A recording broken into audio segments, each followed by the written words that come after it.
Hi, everyone. We're just waiting for Lateka to join. Hi, Lateka. Hi. Can you hear and see me okay?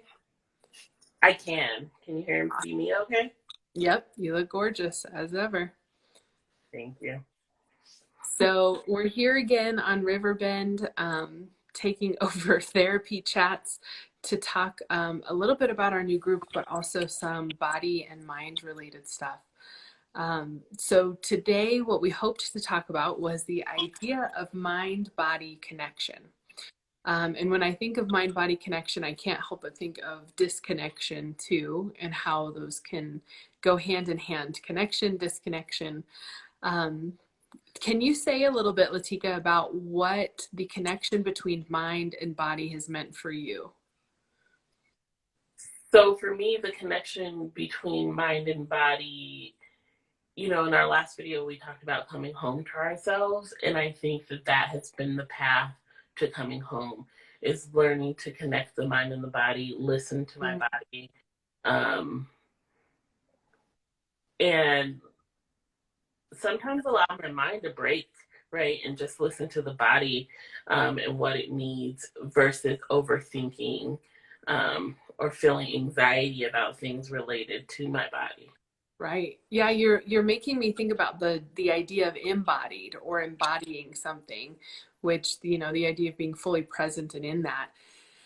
And as you said that, it made me think about how mind body connection for me, or disconnection, has often looked like intellectualizing things, or not bringing my body along with me in experiences, especially maybe in emotional or mental pain. And my body has kept or stored that, um, where my brain maybe, or even my heart, has moved past it mentally and emotionally, but I never really was fully present in my body to allow those things to move through. Does that resonate for you at all? Yeah, very much so. The idea that we don't always process things through our body fully, but they get left there anyway. Right, Um, right. and so being able to listen to our bodies allows us to maybe process that through, not just in a logical, in our mind way, or even in our emotions, but Right. in a dramatic way. Yeah. Well, and I'm thinking too about the idea of what parts of our self are easier to connect with. And I've noticed for myself, as living in a larger body, that it's harder for me to connect in my body than it is my brain or my emotions even. And to really listen to my body and what her unique desires and needs are. Right. I agree with that completely. I think when you live in a society where living in a large body is frowned upon, it becomes really easy to disconnect. Yeah. Yeah. And as you and I were talking today about our desire for group, one of the things we talked about, or that came up for us, was our own um, shared experience of the pendulum work of reconnecting to our bodies, or coming home to our bodies. And one of the things I thought was so beautiful that you said, and maybe you can talk a little bit more about here, is the idea of being hyper focused on body versus being unfocused at all on body and disconnected from it, and how that related to diet culture. Yeah, I think, to give a little backstory, I particularly had a chaotic childhood growing up, which allowed for me not to pay attention or focus on my body at all.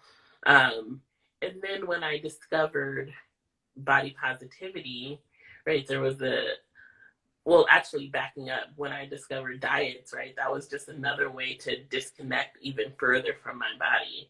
And then when I discovered quote unquote body positivity in the commercialized way, um, that offered another side of that same coin of disconnection, right? It was more of like, I don't have to think about this. I don't have to be consumed by this. And by this, turns out, meant my body, right? Mm, Also not where I wanted to be. So I've been working really hard to come back to the middle of that, and find, and the middle is not always perfect, right? So that pendulum's not right in the middle, but finding a way to find connection with my body and not be hyper focused on it.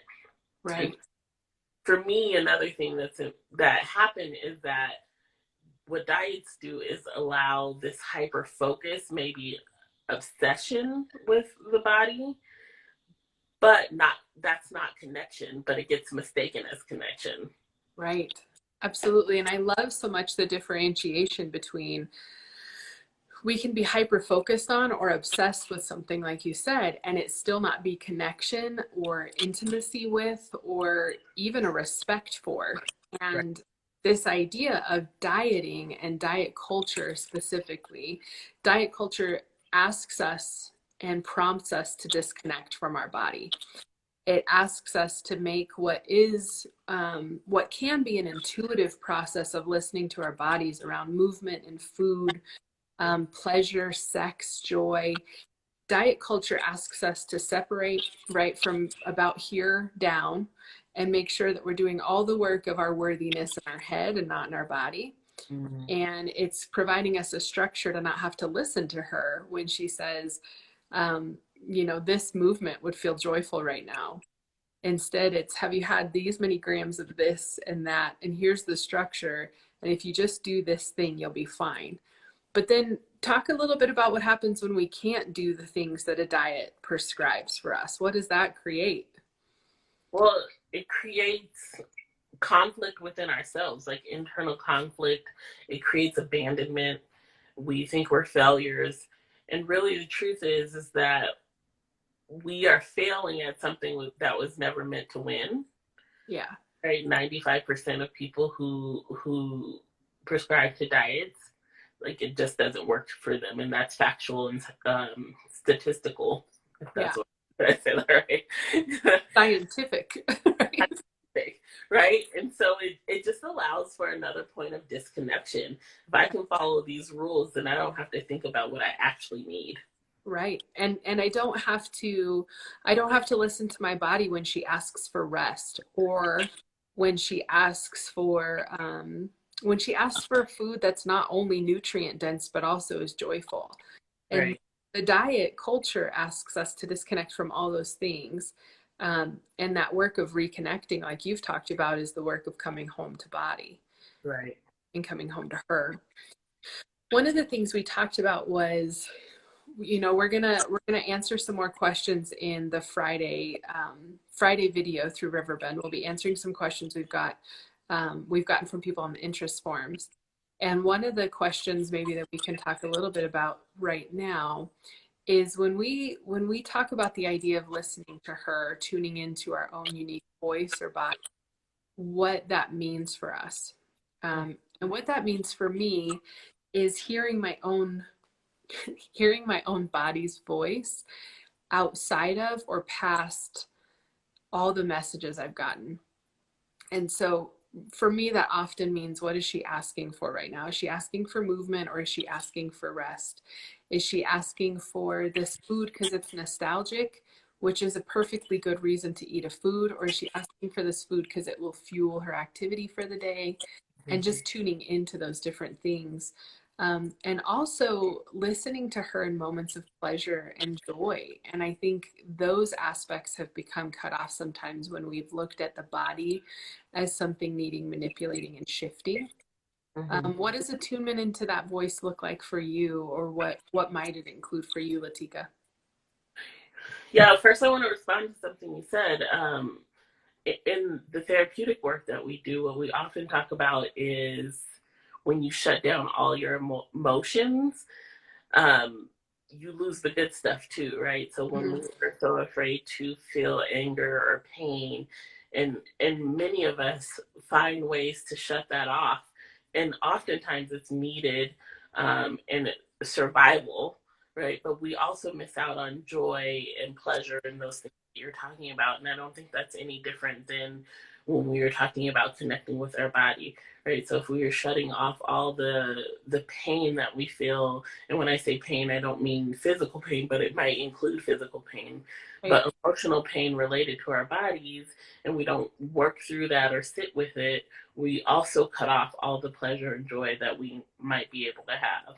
Right, exactly. And it comes really down to the idea, for me, as you said that, it made me think about one of the ideas you and I are trying to perpetually and continually challenge, which is that your body doesn't have to be or look a certain way to engage in all aspects of life.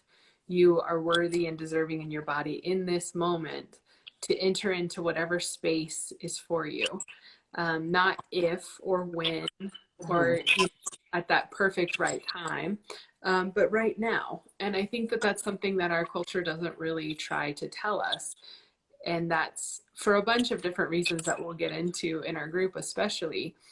But my encouragement, right, or as we talk about this, is like, what does this actually mean to us to be connected to body and to allow ourselves to exist in this world as whole beings with hearts and minds and bodies that all speak to each other, Right, not just walking around kind of as floating heads, right? right. Yeah, What you're talking about is the real definition of body positive, right? Not the commodified version of what that has become, meaning, do I have positive regard for my body? And right, only meaning that. And while that's a good goal, that's not the focus of our group. Our group is, how do we move beyond that? How do we move into neutrality with our body respect, right, those kind of things, versus just having positive regard. right. And I love, as we move into this group and in our curriculum for this group, or topics, ideas, whatever we want to call them, one of the things that you and I have talked a lot about is that while you may desire change in your body and you may desire for your body to shift, how can you approach even that with neutrality and kindness, a desire and a respect for dignity in your body? So it's clear for you and I, like, our group isn't about, no, stay exactly as you are for the rest of your life, Right, but it's how do we come home to this body now? How do we gain some awareness about what's going on in our world and what's leading to the feelings we have about our body and our experience in our body? And then from there, how do we move through what we want to do with our bodies in the world and who we want to be in our bodies in the world? right. So the awareness is key. Exactly, exactly. And awareness, sometimes we talk today in a group that we run separately from this about observing, right? Just observing something and how powerful it can be to just bring some consciousness and observation to an experience. And I'd add to that that in this group, what we're hoping for is a community and a representative community where you will not be the only person observing your experience, and maybe there'll be others with that same shared experience in Right, your, and what that would look like.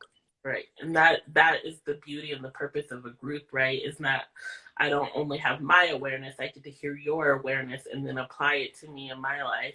And then we talked last time about the ripple effect of of what we hope this group can be, is that we affect the women who are participants in the group, but then they affect the people around them as well. Right. Yeah. We never look at our work as a single individual shift or change, but we look at how it'll create a world we all want to live in. Exactly. Yeah. Okay. So I was gonna say, as we closed up, to debunk a body positive myth, but you debunked the idea already that body positive is having regard for your body. That's positive. It's about having respect and neutrality. And so instead, Access for all bodies. access for all bodies. Yeah. Absolutely. So instead, I'm wondering if you could say, since you and I have such a depthful relationship, a strong bond, an intimate connection, what would you say that our group members can expect to feel or experience in our therapeutic space that you and I create together in this group? Ooh, that's a good question. Do you want me to go first? No, I want to go first. I think the first thing that I thought of is like warmth and then humor, right? So this is gonna be hard, sometimes difficult work, and while rewarding, it's still gonna have some difficult aspects to it, because we're gonna be looking at ourselves and asking ourselves to be accepting and grow. But we always do that with humor as Yeah. well. Yeah. I'm glad you went first because now it sounds like I'm going to copy you. But That's why I wanted to go first because I was like, she's gonna say it. I so appreciate about the space you and I create therapeutically that there's humor there, because I think of humor as the soothing balm for growth, right? Or like the icy hot, if you will. So after we stretch and pull muscles, or in the midst of doing that, applying that soothing balm of having humor together and doing that in such an affectionate way with our group members, I think is what allows a tremendous amount of growth to happen alongside and bolstered by an incredible amount of support and genuine care for and investment in. And so I'm excited because one thing that our group members can look forward to is that this is not only an interest of yours and mine, but this is a passion and a deeply rooted issue socially for us that we want to change the world about. And we're going to do that one person at a time, Yeah. or maybe a handful of people at a time, right? Exactly. Yeah. Okay, well, we're at the end of our time, but we will have more content coming about our group. We're planning to start Thursday, October 15th. If you've not filled out an interest form, please do so. You can find the link in the Instagram profile here. Filling out an interest form doesn't require you to attend the group. It just makes sure that you get your information to Lateka and I, and we'll be reaching out to interested members this week to answer questions and introduce you to the group, see if it'll be a good fit. We do plan to run another group in the future. So if this one is not great timing for you, look out for other groups that we'll be running. But yeah, fill out an interest form, and we do have a scholarship available. If you want to apply that, you're welcome to, and there'll be a section on the interest form to do so. So otherwise, we'll see you soon. We're super excited. Every day we get closer, we get more excited. Very excited. Yep. So we'll see you again on Friday with another video. See ya. Bye.